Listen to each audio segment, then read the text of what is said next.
Hello, students, and welcome to Roshi's Education Point.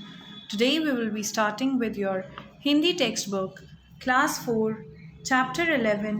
The name of the chapter is Computer. Computer विज्ञान की अनुपम then है। यह बिजली से चलने वाला एक आज्ञाकारी यंत्र है। यह क्षणों में ही हमारे निर्देशों का पालन बड़ी तत्परता से करता है। जो हम लोग ऑर्डर देते हैं बहुत जल्दी कंप्यूटर उसके हिसाब से काम करके हमको दे देता है और ये बिजली से भी चलता है। इसका मतलब अगर बिजली नहीं होगी तो कंप्यूटर नहीं चल सकता है। कंप्यूटर मानव मस्तिष्क की एक ऐसी उपज है जिसने हमारे जीवन को नई दिशा प्रदान की है। इसे हिंदी में संगणक कहते हैं। संगणक का अर्थ होता है गणना करने वाला। अब कंप्यूटर बनाने वाला तो इंसान ही है, मानव ही है। तो मानव ने अपने दिमाग को इतना ज़्यादा चलाया और उसने एक कंप्यूटर जैसी चीज़ बनाकर सबके सामने रख दी जो गणना करने के काम में आ सकता है।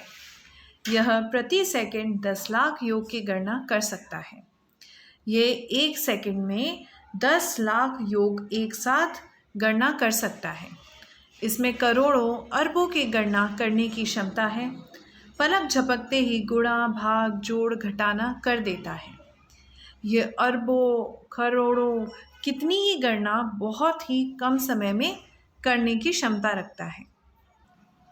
आजकल इसके बिना हमारा कोई भी काम संभव नहीं है। अब कंप्यूटर हमारे जीवन में इस तरीके से रच बस गया है कि बिना कंप्यूटर के आज के समय में कुछ भी कर पाना संभव नहीं होता है। सभी सरकारी कार्यालयों, विद्यालयों, बैंकों, रेलवे स्टेशनों पर काम में आने वाली यह एक नायाब वस्तु है। नायाब वस्तु का मतलब बेशकीमती वस्तु है।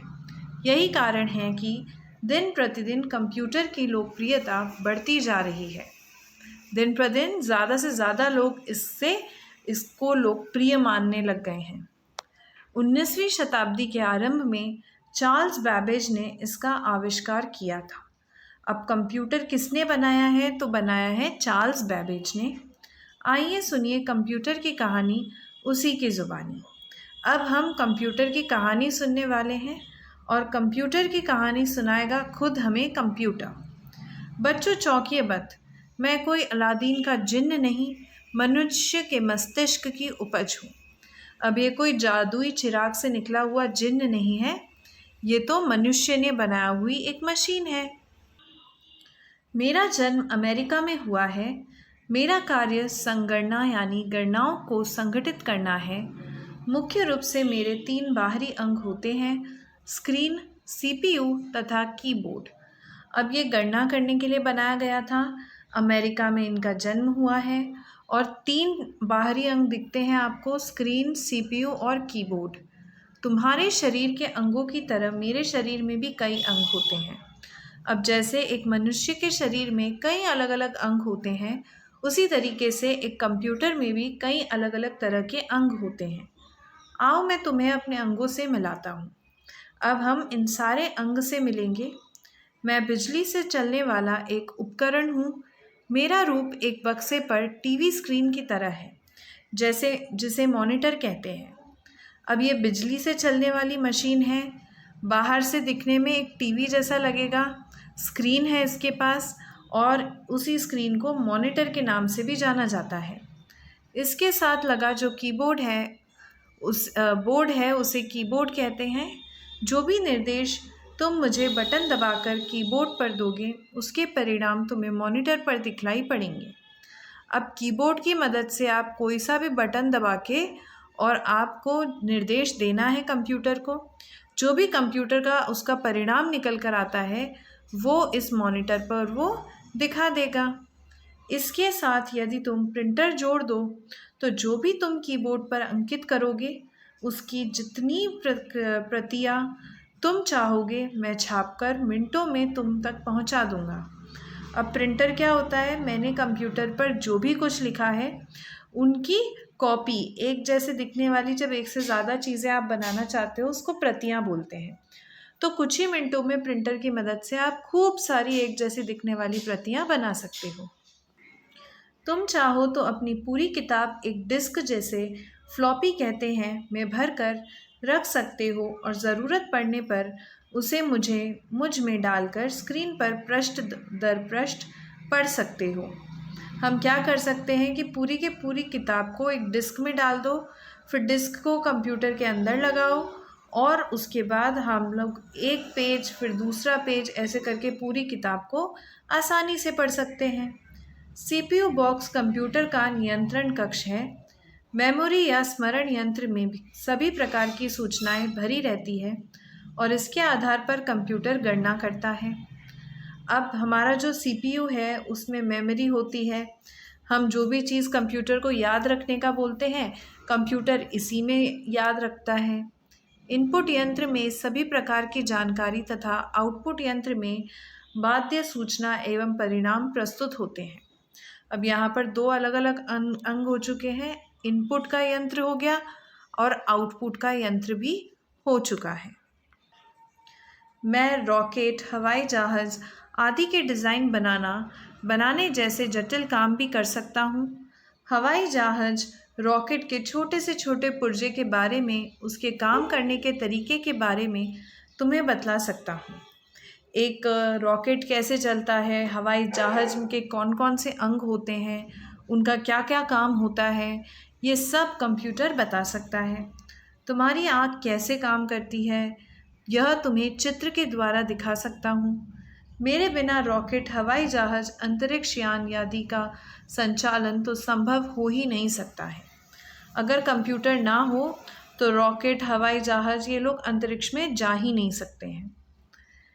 फैक्ट्री में बनने वाले सामानों की जांच मेरे द्वारा जल्दी होने के साथ साथ प्रामाणिक भी होती है। इसीलिए मेरा प्रयोग बड़े बड़े कारखानों में धड़ल्ले से हो रहा है। धड़ल्ले से होना मतलब बहुत तेज़ी से हो रहा है आज के समय में।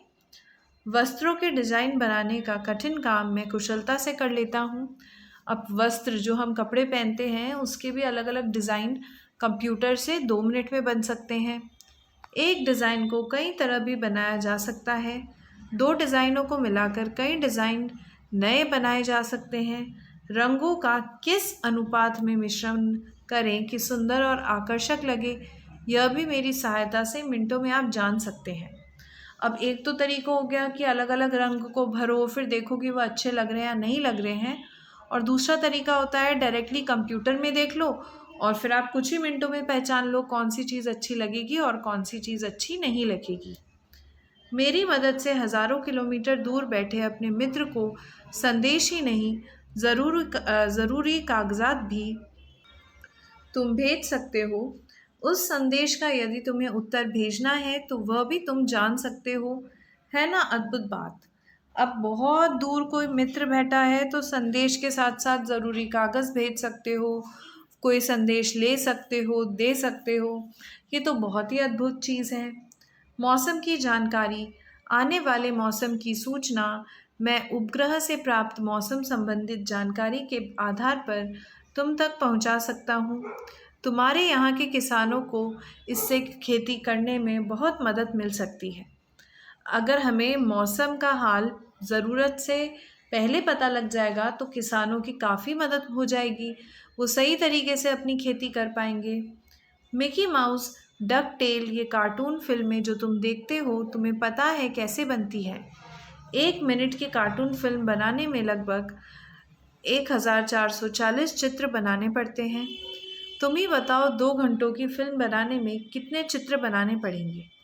अगर मैं सिर्फ 10 मिनट की कार्टून फिल्म बनाऊं तो उसमें भी 1440 चित्र बनाने हैं। तो अगर 2 घंटे की फिल्म बना रहे हैं तो कितने चित्र बनाने पड़ेंगे। ये सभी चित्र हमने कंप्यूटर की मदद से ही बनाने हैं। कितने कलाकारों को पसीना बहाना होगा, दिन रात परिश्रम करना होगा, पर मैं यह काम कुछ घंटों में ही कर सकता हूँ। तुम चाहो तो लूडो, शतरंज, ताश जैसे खेल मेरी मदद से खेल सकते हो। खाली समय में तरह तरह के खेल खेलने के साथ साथ शिक्षा, विज्ञान, उद्योग और व्यापार के क्षेत्र में हुई आधुनिक जानकारी तो मेरी सहायता से प्राप्त कर सकते हो। अब कलाकारों को इतने सारे चित्र बनाने में कितना समय लगेगा, लेकिन कंप्यूटर तो कुछ घंटों में करके दे देगा। हम लोग अलग अलग खेल खेल सकते हैं इसके ऊपर, व्यापार कर सकते हैं इसके ऊपर। यात्रा में भी मैं तुम्हारी सहायता करता हूँ। तुम्हारे मम्मी पापा भाई बहन का नाम, उम्र मिनटों में दर्ज निर्धारित तिथि का टिकट तुम्हें दे सकता हूँ। उसमें तुम्हारा सीट नंबर, जाने की तिथि, गाड़ी छूटने का समय, तुम्हारे द्वारा चुकाई राशि, बोगी नंबर सभी दर्ज होगा। अब टिकट बुक करना भी काफ़ी आसान है। हम लोग सिर्फ माता पिता का नाम, उनकी उम्र ये सब डाल देते हैं, कौन से दिन हमें जाना है वो डाल देंगे और टिकट निकल कर हमारे पास आ जाता है। मेरा सबसे बड़ा गुण लाखों को लाखों से गुणा में कुछ ही पलों में कर लेता हूँ। हजारों सैकड़ों संख्याओं को पलक झपकते जोड़ घटा सकता हूँ। बैंकों में मेरे द्वारा करोड़ों का लेन देन हजारों मील की दूरी से ही हो जाता है। अब गुणा करने के लिए तो ये काफ़ी फायदेमंद है ही, लाखों करोड़ों को भी 2 मिनट में गुणा करके दे देगा। बैंक से अगर आपको लेन देन करना है तो बहुत दूर बैठे किसी इंसान को भी आप पैसे भेज सकते हो। पर एक बात का मुझे दुख है कि तुम्हारे बिना मेरा जीवन निष्प्राण है। तुम्हारे बिना मैं कुछ नहीं कर सकता। मैं तो तुम्हारे द्वारा एकत्रित आंकड़ों और आदेशों के अनुसार ही कार्य करता हूँ। तुम्हारा मस्तिष्क ईश्वर का बनाया एक सुपर कंप्यूटर है। उसका मुकाबला भला मैं कैसे कर सकता हूँ? मुझे भी तो तुमने ही ने बनाया है। अब कंप्यूटर को चलाने वाला तो मनुष्य ही है। भले ही कंप्यूटर इतना गुणा भाग सब कर लेता है, लेकिन अंत में ये जो पूरा कंप्यूटर है ये बनाया तो एक मनुष्य ने ही। तो हम बोल सकते हैं कि मनुष्य का जो दिमाग है वो एक सुपर कंप्यूटर है। मेरी मदद से मशीनी मानव अर्थात रोबोट चलाए जा सकते हैं। उनसे कठिन से कठिन काम कराए जा सकते हैं, पर सोचना और विचार करना उन्हें नहीं सिखाया जा सकता। हम मशीनी मानव यानी कि रोबोट बना सकते हैं, उनको चला सकते हैं, लेकिन हम उन्हें सोचना या विचार करना ये कैसे सिखाएंगे? आजकल जो मुझे बैटरी से भी चलाया जा सकता है।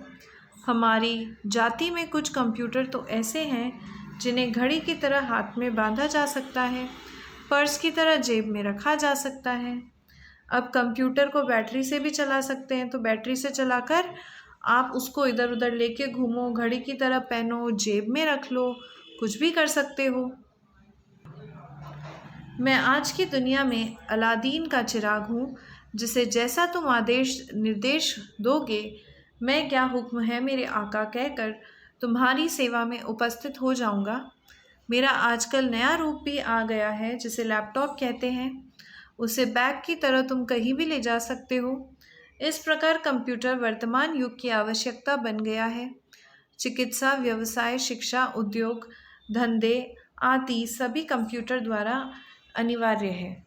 अब आज की दुनिया में जैसे अलादीन का चिराग होता था, जो मांगोगे मिलेगा, उसी तरीके से कंप्यूटर से आपको जो काम करवाना है आप करवा सकते हो। आजकल तो लैपटॉप आ गया, लैपटॉप को कहीं भी लेकर हम जा सकते हैं। चिकित्सा, व्यवसाय, शिक्षा, उद्योग, धंधे सभी जगह पर कंप्यूटर अनिवार्य हो गए हैं। कंप्यूटर का जन्म 19वीं शताब्दी में अमेरिका के चार्ल्स बैबेज द्वारा हुआ। ये है आपका उत्तर नंबर 1। प्रश्न था कि कंप्यूटर का जन्म कब हुआ, कहाँ हुआ और इसके जन्मदाता कौन थे। तो हमने इसके उत्तर में क्या लिख दिया कि कंप्यूटर का जन्म तो 19वीं शताब्दी में हुआ। किसने किया, कहाँ हुआ? तो अमेरिका में हुआ। जन्मदाता कौन थे? चार्ल्स बैबेज द्वारा हुआ। ये है आपका उत्तर नंबर 1। प्रश्न 2, मॉनिटर किसे कहते हैं? उत्तर 2, मॉनिटर की एक टीवी स्क्रीन की तरह है। जो भी निर्देश कंप्यूटर को मिलते हैं उसका परिणाम मॉनिटर पर दिखलाई पड़ता है। प्रश्न 3, सुपर कंप्यूटर क्या है? इसे किसने बनाया है? आप यहाँ से लिखेंगे, तुम्हारे की जगह आप लिखोगे मनुष्य का, मनुष्य का, और उसके बाद आप यहाँ से आगे लिखना चालू करोगे, मस्तिष्क ईश्वर का बनाया एक सुपर कंप्यूटर है। ये हो जाएगा आपका आंसर नंबर 3। प्रश्न 5, कंप्यूटर अलादीन का चिराग है, कैसे? कंप्यूटर, मैं की जगह लिखोगे कंप्यूटर। अलादीन का चिराग, हूँ की जगह लिखोगे है। जैसे जैसे तुम आदेश निर्देश दोगे, ये क्या हुक्म है मेरे आका कहकर तुम्हारी सेवा में उपस्थित हो जाएगा। जाऊंगा की जगह जाएगा। यहाँ तक हो जाएगा आपका उत्तर नंबर 5। इसके पहले जो लिखा था वो उत्तर नंबर 4 था। उत्तर नंबर 3, क्वेश्चन नंबर 3 तो पढ़ना ही मैं भूल गई हूँ। अब पहले क्वेश्चन नंबर 3 कर लेते हैं, वो भूल गई बीच में मैं। कंप्यूटर से आप क्या क्या कर सकते हैं? कंप्यूटर गणना, खेल, लेन देन आदि कार्य कर सकता है। अब है प्रश्न 6। एक कार्टून फिल्म बनाने में लगभग कितने चित्र बनाने पड़ते हैं? तो हम लिखेंगे एक कार्टून फिल्म बनाने में लगभग अब लगभग कितने चित्र बनाने हैं? तो देखो 1440 अगर 10 मिनट में बनते थे, ठीक है, तो हमको 10 मिनट में नहीं बनाने, हमको बनाने हैं 120 मिनट में, क्योंकि 2 घंटे की कार्टून फिल्म बनती है। तो हम इसको 12 से मल्टीप्लाई करेंगे। 4 2 ज़ा 8, 4 2 ज़ा 8, 4 1 ज़ा 4, 4 1 ज़ा 4, 4 1 ज़ा 4, 1 1 ज़ा 1, 0 0, 8 9 11 12 13 1 3 4 5 6, 63,200। तो कितने की जगह आप लिखोगे 63,200 चित्र बनाने पड़ते हैं। यही आपका उत्तर नंबर 6। प्रश्न 2, सही शब्द चुनकर रिक्त स्थानों की पूर्ति कीजिए। कुछ कंप्यूटर हाथ में डैश की तरह बांधे जा सकते हैं, घड़ी की तरह। प्रश्न 2, डैश की तरह जेब में रखे जा सकते हैं, पर्स की तरह। नंबर 3, रोबोट मशीनी डैश है, मशीनी मानव है। प्रश्न 4, कंप्यूटर आज की दुनिया में डैश का चिराग है, अलादीन का चिराग है, अलादीन का चिराग है। प्रश्न 5, 1440 चित्र 1 मिनट के कार्टून फिल्म बनाने के लिए पड़ते हैं, 1 मिनट। अब है प्रश्न 6, वस्त्रों के सुंदर नमूने बनाने का काम मैं कर सकता हूँ। तो रिक्त स्थान की जगह आएगा सुंदर नमूने। वस्त्रों के सुंदर नमूने बनाने का काम मैं कर सकता हूँ। नेक्स्ट प्रश्न है, सही या गलत का निशान लगाओ। हिंदी में कंप्यूटर को संगणक कहते हैं, सही। कंप्यूटर से प्रिंटर को जोड़कर दिए गए निर्देश छापे नहीं जा सकते, गलत। मेरी पूरी पुस्तक एक छोटी डिस्क फ्लॉपी में रखी जा सकती है, सही। कंप्यूटर द्वारा अंतरिक्ष यान का संचालन संभव नहीं है, गलत। कंप्यूटर द्वारा मशीनी मानव नहीं चलाए जा सकते हैं, गलत। अगला प्रश्न, जोड़े मिलाकर वाक्य बनाइए। प्रामाणिक, सभी जगह ठीक माना जाने वाला, आधुनिकतम, नई से नई, निष्प्राण, मरा हुआ प्राण रहित, पसीना बहाना, परिश्रम करना, अंतरिक्ष यान, आकाश में चलने वाला यान, पलक झपकते ही, शीघ्र, बहुत जल्दी। इसी के साथ पाठ समाप्त होता है। अगर कुछ ऐसा है जो आपको समझ में नहीं आया हो तो कमेंट सेक्शन में लिख के आप ज़रूर बताओ, और कुछ भी डाउट होता है तो आप ज़रूर पूछें। इसी के साथ पाठ समाप्त। आगे की क्वेश्चंस हम लोग नहीं करेंगे, यहाँ तक ही आज हम करने वाले हैं।